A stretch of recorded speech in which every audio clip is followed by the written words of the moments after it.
Assalamualaikum warahmatullahi wabarakatuh. Perkenalkan, nama saya Laksitama Sriadi dari absen 22. Saya mewakili teman kelompok 5 akan mempresentasikan hasil diskusi kami dari tugas fisika yang sudah diberikan kepada kelompok kami. Pertama, saya akan menjelaskan materi pemanasan global. Pemanasan global adalah peningkatan suhu rata-rata atmosfer bumi dan lautan yang disebabkan oleh peningkatan konsentrasi gas rumah kaca seperti karbon dioksida CO2, metana CH4, dan nitrous oxide N2O. Gas-gas ini terperangkap dalam atmosfer dan menyebabkan efek rumah kaca, di mana panas yang seharusnya dilepaskan kembali keluar angkasa terjebak, sehingga meningkatkan suhu bumi. Pemanasan global dapat menyebabkan berbagai dampak lingkungan, termasuk perubahan iklim, naiknya permukaan laut, dan gangguan pada ekosistem. Nah, pemanasan global ini sudah ditangani oleh organisasi yang bernama IPCC. Dan saya akan menjelaskan apa itu IPCC serta sejarah singkatnya. IPCC atau Intergovernmental Panel on Climate Change adalah badan internasional yang didirikan untuk memberikan penilaian ilmiah tentang perubahan iklim. Tujuan utama IPCC adalah menyediakan pengetahuan ilmiah yang komprehensif dan terkini kepada pemerintah di seluruh dunia untuk membantu mereka dalam merumuskan kebijakan terkait perubahan iklim. Sejarah pembentukan IPCC. IPCC dibentuk pada tahun 1988 oleh dua badan PBB, yaitu Organisasi Meteorologi Dunia WMO dan Program Lingkungan PBB atau UNEP. Pembentukan IPCC didorong oleh meningkatnya kekhawatiran global tentang dampak perubahan iklim dan kebutuhan akan informasi ilmiah yang akurat untuk mendukung kebijakan dan tindakan mitigasi serta adaptasi terhadap perubahan iklim. Selanjutnya akan dijelaskan oleh teman saya, Rama. Nah, pengertian efek rumah kaca. Efek rumah kaca adalah fenomena pemanasan permukaan bumi yang terjadi akibat terperangkapnya panas matahari oleh gas-gas tertentu di atmosfer. Nah, proses ini terjadi ketika sinar matahari masuk ke atmosfer bumi, memanaskan permukaan bumi, dan kemudian dipantulkan kembali ke atmosfer sebagai radiasi inframerah atau disebut panas. Gas-gas rumah kaca seperti karbon dioksida, CO2, metana, CH2, dan uap air menyerap dan merangkap radiasi inframerah ini, sehingga mencegah panas tersebut keluar kembali ke luar angkasa. Efek rumah kaca alami sebenarnya sangat penting bagi kehidupan bumi, karena tanpa itu suhu bumi akan terlalu dingin dan untuk mendukung kehidupan seperti yang kita kenal. Namun aktivitas manusia seperti pembakaran bahan bakar fosil, deforestasi, dan kegiatan industri telah meningkatkan konsentrasi gas-gas rumah kaca di atmosfer, yang menyebabkan peningkatan efek rumah kaca ini. Akibatnya suhu rata-rata global meningkat, yang dikenal sebagai pemanasan global. Dan hal ini membawa sebagai dampak negatif bagi iklim dari ekosistem bumi. Pengertian dan sejarah singkat UNFCCC. Pengertian UNFCCC atau United Nations Framework Convention on Climate Change atau Konvensi Kerangka Kerja PBB tentang perubahan iklim adalah sebuah perjanjian internasional yang bertujuan untuk menstabilkan konsentrasi gas rumah kaca di atmosfer pada tingkat yang mencegah gangguan antropogenik berbahaya terhadap sistem iklim. Konvensi ini mengatur kerangka kerja umum untuk upaya internasional dalam mengatasi perubahan iklim, termasuk komitmen dari negara-negara yang meratifikasinya untuk mengurangi emisi gas rumah kaca dan meningkatkan adaptasi terhadap dampak perubahan iklim. Selanjutnya, yaitu sejarah singkat UNFCCC. Pembentukan dan penandatanganan 1992. UNFCCC diadopsi pada KTT Bumi Earth Summit di Rio de Janeiro, Brazil. Dan pada Juli 1992, pada KTT tersebut negara-negara sepakat bekerjasama dalam mengatasi masalah perubahan iklim pada tahun yang sama. Konvensi ini dibuka untuk ditandatangani dan mulai berlaku pada 21 Maret 1964 setelah diratifikasi oleh sejumlah negara.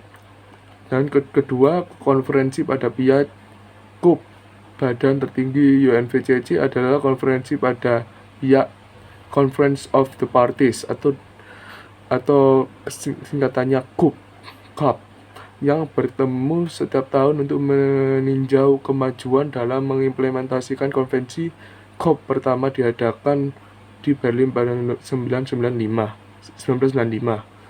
Ketiga, Protokol Kyoto 1997. Pada COP di Kyoto di Jepang, negara-negara menandatangani Protokol Kyoto yang menetapkan target pengurangan emisi gas rumah kaca yang mengikat bagi negara-negara maju.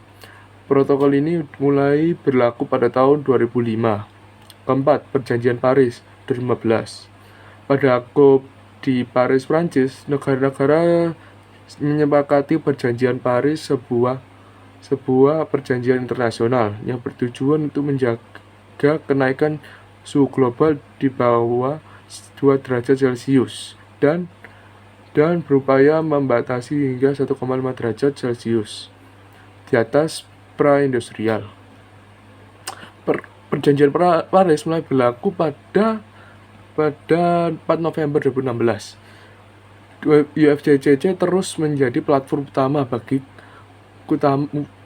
bagi upaya global dalam mengatasi perubahan iklim, dengan negara-negara anggota yang bekerjasama untuk mengurangi emisi gas rumah kaca, meningkat ketahanan iklim, dan mengadopsi teknologi hijau serta praktik berkelanjutan.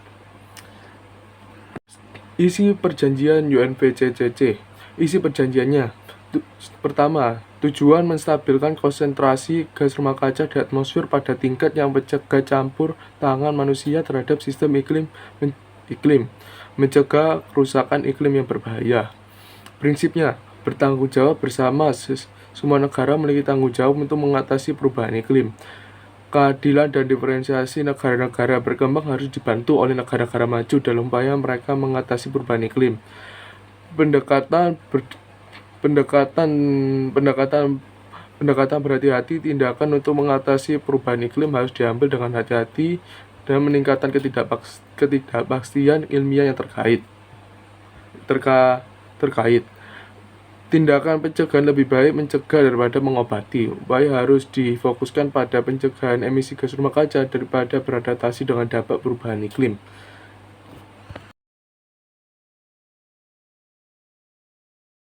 Assalamualaikum warahmatullahi wabarakatuh. Perkenalkan, nama saya Muhammad Rizky Dasa Putra dari absen 25 kelompok 5 kelas 11. Sini saya akan menjelaskan gas-gas rumah kaca dan aktivitas yang berperan dalam pemanasan global. Gas-gas rumah kaca. Yang pertama, CO2. Karbon dioksida CO2 ada secara alami di atmosfer dan merupakan salah satu gas rumah kaca yang dihasilkan oleh pembakaran bahan bakar fosil. Meningkatnya aktivitas manusia dan kebutuhan energi menyebabkan peningkatnya gas CO2 di atmosfer dan mungkin menyebabkan pemanasan global. Yang kedua, NO. Nitrogen monoksida dan nitrogen dioksida termasuk dalam gas rumah kaca. Gas-gas ini dapat menahan panas di atmosfer dan berkontribusi terhadap pemanasan global. Sementara nitrogen sendiri adalah gas yang berlimpah di atmosfer bumi. Gas ini menyusun sekitar 78% dari volume total. SO2. Sulfur dioksida adalah salah satu spesies gas dari gas oksida sulfur SOx. Gas ini sangat mudah terlarut dalam air, memiliki bau namun tidak berwarna. SO2 dan gas-gas oksida sulfur lainnya terbentuk saat terjadi pembakaran bahan bakar fosil yang mengandung sulfur. Sulfur sendiri terdapat dalam hampir semua material mentah yang belum diolah seperti minyak mentah, batu bara, dan biji-biji yang mengandung metal seperti aluminium, tembaga, seng, timbal, dan besi. Yang ketiga, NO2. Nitrogen dioksida NO2 adalah gas yang paling beracun yang dihasilkan dari pembakaran batu bara di pabrik pembangkit energi listrik dan knalpot kendaraan bermotor. Yang keempat, metana CH4 merupakan salah satu gas di atmosfer yang dianggap memainkan peran utama dalam efek rumah kaca, sehingga gas ini juga memiliki kontribusi yang sangat signifikan dalam proses pemanasan global dari perubahan iklim. Yang kelima, CFC atau klorofluorokarbon adalah senyawa yang digunakan untuk membuat suhu dingin pada alat pendingin yang memiliki dampak buruk bagi lingkungan. Untuk diketahui bahwa dalam menciptakan alat pendingin dibutuhkan senyawa-senyawa seperti untuk menghasilkan suhu yang rendah seperti di ruangan pendingin dan lemari es. Aktivitas yang berperan dalam pemanasan global. A. Transportasi. Meskipun transportasi dapat menunjang kehidupan manusia, sekitar sektor transportasi termasuk dalam 5 subkategori terbesar penyumbang emisi karbon di Indonesia mengacu pada laporan inventarisasi GRK Indonesia tahun 2019, yakni sekitar 6,68%.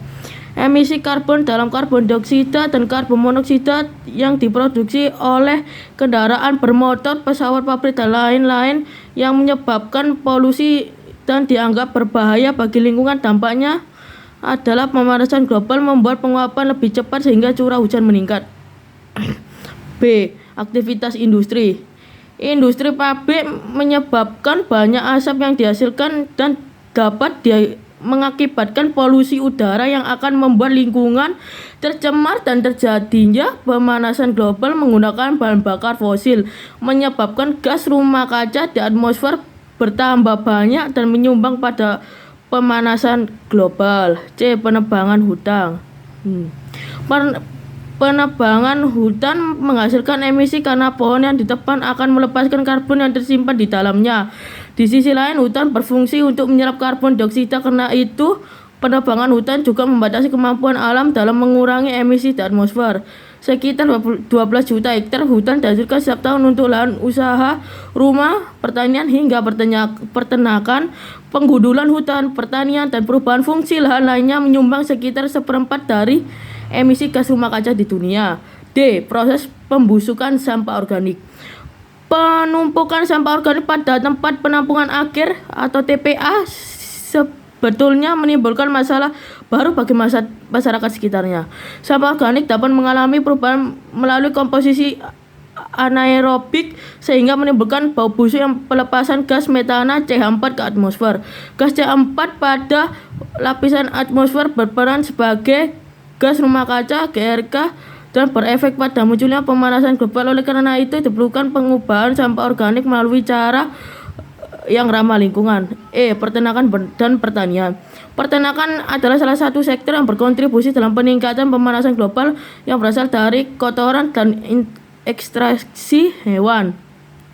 Sektor dengan mengeluarkan gas metana CH4, dinitrogen oksida N2O, karbon dioksida CO2, dan amonia yang dapat menimbulkan hujan asam, populasi ternak, dan nilai faktor emisi Fe, gas CH4 dan N2O dari setiap jenis ternak kontributor utama dalam penyumbang emisi GRK dalam bentuk fermentasi enterik. CH4 803,9 Gg CO2e, yaitu sebanyak 76,42%, diikuti oleh kami dalam bentuk N2O sebesar 108,428 Gg CO2e atau setara dengan 17,12%. Sektor pertanian memiliki kontribusi emisi gas rumah kaca sebesar 13% terhadap total emisi gas rumah kaca di Indonesia. Meskipun demikian, sektor pertanian merupakan sektor yang paling rentan sensitif terhadap perubahan iklim. Proyeksi emisi gas rumah kaca pada sektor pertanian terhadap emisi gas rumah kaca di Indonesia diperkirakan pada tahun 2030 diperkirakan sebesar 478.503,66 Gg CO2e.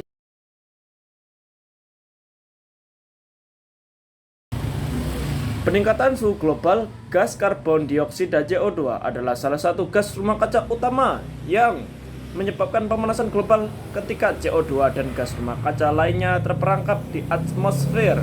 Mereka menahan panas dari matahari sehingga suhu global meningkat. Baik, dampaknya yang pertama ialah perubahan iklim. Peningkatan suhu global dapat menyebabkan perubahan iklim yang signifikan, termasuk perubahan pola cuaca ekstrim. Peningkatan kejadian cuaca ekstrim seperti badai tropis dan banjir, serta penurunan frekuensi dan intensitas salju musim dingin. Yang ketiga, meningkatkan risiko banjir. Pemanasan global dapat menyebabkan pencairan es di kutub yang pada gilirannya meningkatkan permukaan air laut. Ini meningkatkan risiko banjir di daerah pesisir dan daerah sistem drainase yang tidak cukup efisien. Keempat, kepunahan spesies. Perubahan iklim yang cepat dapat mengancam kehidupan banyak spesies di lingkungan ini.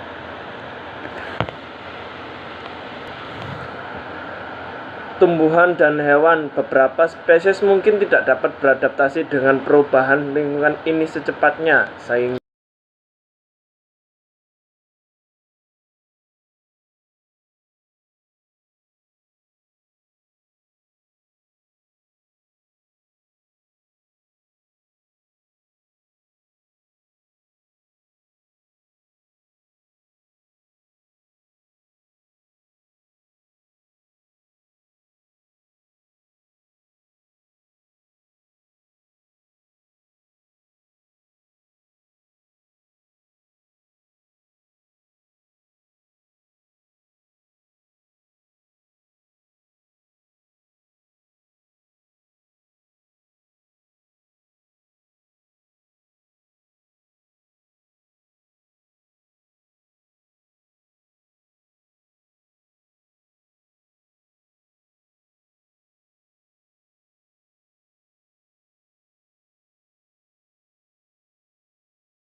Wassalamualaikum warahmatullahi wabarakatuh. Saya Aidin Ahmad Farezi dari kelas 101 nomor absen 4 ingin menjelaskan tentang HFC pengganti dari CFC. Terdapat dampak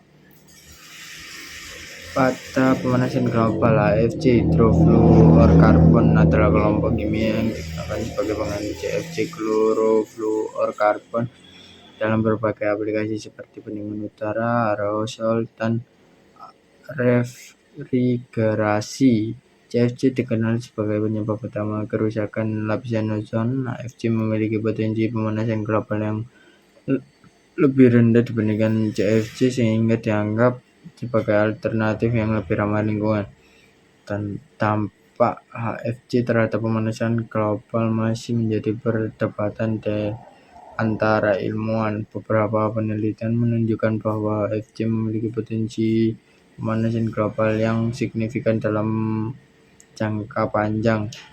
Sementara penelitian lainnya menunjukkan dampak relatif rendah, namun penting untuk diingatkan bahwa penggunaan HFC harus dilakukan dengan bijak dan sesuai dengan regulasi internasional untuk mengurangi dampak terhadap perubahan lingkungan. Amandemen Kigali adalah perjanjian internasional yang ditandatangani pada tahun 2016 di Kigali, Rwanda dengan tujuan mengurangi emisi HFC di seluruh dunia. Amandemen ini merupakan lanjutan dari Protokol Montreal yang bertujuan melindungi lapisan ozon. Amandemen Kigali mengatur pengurangan produksi dan penggunaan HFC secara bertahap selama periode waktu tertentu. Negara-negara anggota amandemen ini berkomitmen untuk mengimplementasikan kebijakan nasional yang akan membantu mencapai tujuan amandemen tersebut. Dengan mengurangi emisi HFC, amandemen Kigali diharapkan dapat membantu mengurangi dampak pemanasan global dan melindungi lingkungan hidup kita di masa depan. Dampak dari pemanasan global dan bagaimana cara menanggulanginya. A. Mencairnya es di kutub menyebabkan peningkatan permukaan laut yang dapat mengancam kota pesisir ekosistem laut. Cara menanggulanginya adalah dengan mengurangi emisi gas rumah kaca dan melindungi area kutub. B. Tenggelamnya pulau kecil akibat permukaan laut merupakan ancaman serius bagi masyarakat lokal dan biodiversitas. Upaya untuk menanggulanginya melibatkan 3 emisi gas rumah kaca dan adaptasi seperti konstruksi tanggul atau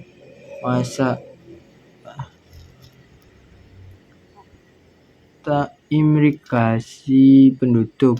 C. Rusaknya hutan bakau dapat menyebabkan hilangnya habitat berbagai spesies dan meningkatkan risiko banjir. Melindungi hutan bakau dan mengurangi deforestasi adalah langkah penting. D. Peningkatan suhu permukaan laut dapat mengganggu ekosistem laut dan mempercepat bleaching terumbu karang. Mengurangi emisi gas rumah kaca dan melindungi ekosistem laut adalah kunci dalam menanggulangi ini. Pemutihan terumbu karang terjadi ketika suhu laut meningkat yang dapat mengancam keanekaragaman hayati laut. Melindungi terumbu karang dan mengurangi polusi serta pemanasan global adalah solusinya. Cuaca ekstrim El Nino, Southern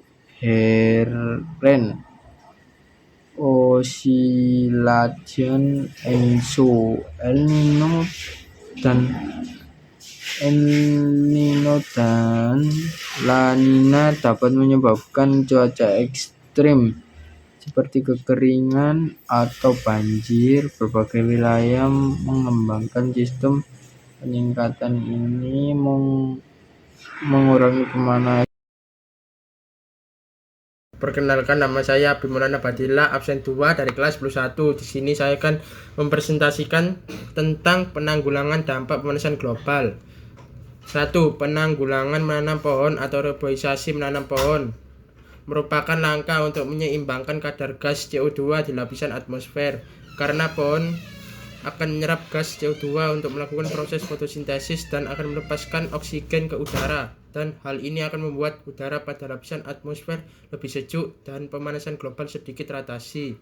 2. Menghemat energi yang harus dihemat adalah energi yang menggunakan bahan bakar fosil. Aktivitas yang menggunakan bahan bakar fosil akan menghasilkan emisi gas rumah kaca. Contoh kegiatan antara lain industri, transportasi, dan pembangkit listrik tenaga uap.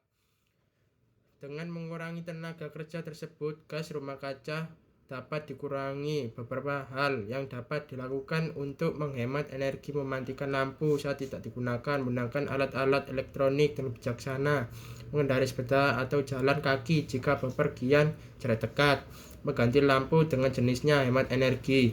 3. Mencari sumber energi alternatif. Energi bahan bakar fosil energi utama saat ini. Cara lain untuk mengurangi emisi akibat penggunaan bakar fosil adalah dengan mencari sumber energi alternatif yang lain ramah lingkungan. Banyak energi alternatif di Indonesia yang biasa digunakan, sebagai contoh energi air, energi panas bumi, energi cahaya matahari, energi nuklir, dan energi angin.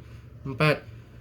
Mengolah sampah. Sampah adalah salah satu penyebab pemanasan global. Sampah ada 3 macam, yaitu sampah organik dan anorganik, sampah B3, sampah berbahaya dan beracun. Pengolahan sampah organik dan anorganik dapat dilakukan dan tindakan reduce, recycle, place, dan composting. Manajemen lingkungan dengan cara reuse, gunakan kembali, refuse, berhemat, dan recycle, daur ulang limbah-limbah yang ada. Langkah-langkah yang harus dilakukan: menggunakan kembali kantong plastik dan jangan dibuang sembarangan. B. Mengurangi penggunaan kertas. C. Menggunakan serbet atau sapu tangan daripada menggunakan tisu. D. Mengurangi penggunaan barang-barang plastik sekali pakai. E. Membeli produk yang berlabel ramah lingkungan. Kesepakatan internasional mengenai pemanasan global berdasarkan kronologi waktu terjadinya atau terbentuknya kesepakatan itu. Kesepakatan internasional mengenai pemanasan global berdasarkan kronologi waktu terjadinya atau terbentuknya kesepakatan itu. Beberapa kesepakatan internasional mengenai pemanasan global berdasarkan kronologi waktu terjadinya: Konvensi Kerangka Kerja Perserikatan Bangsa tentang Perubahan Iklim diterima pada tahun 1992 dan mulai berlaku pada tahun 1994, menjadi landasan bagi kesepakatan global tentang perubahan iklim. Protokol Kyoto disepakati pada tahun 1997 sebagai tambahan dari UNFCCC, menetapkan target pengurangan emisi gas rumah kaca bagi negara-negara maju, mulai berlaku pada tahun 2005 dan berakhir pada tahun 2020. Kesepakatan Paris diterima pada tahun 2015 dalam konferensi iklim PBB COP21, di mana 195 negara menyetujui untuk menetapkan target suhu global rata-rata di bawah 2 derajat Celcius di atas level pra-industri, dengan upaya maksimal untuk membatasi kenaikan suhu menjadi 1,5 derajat Celcius. Kesepakatan Paris mulai berlaku pada tahun 2016 setelah mencapai ambang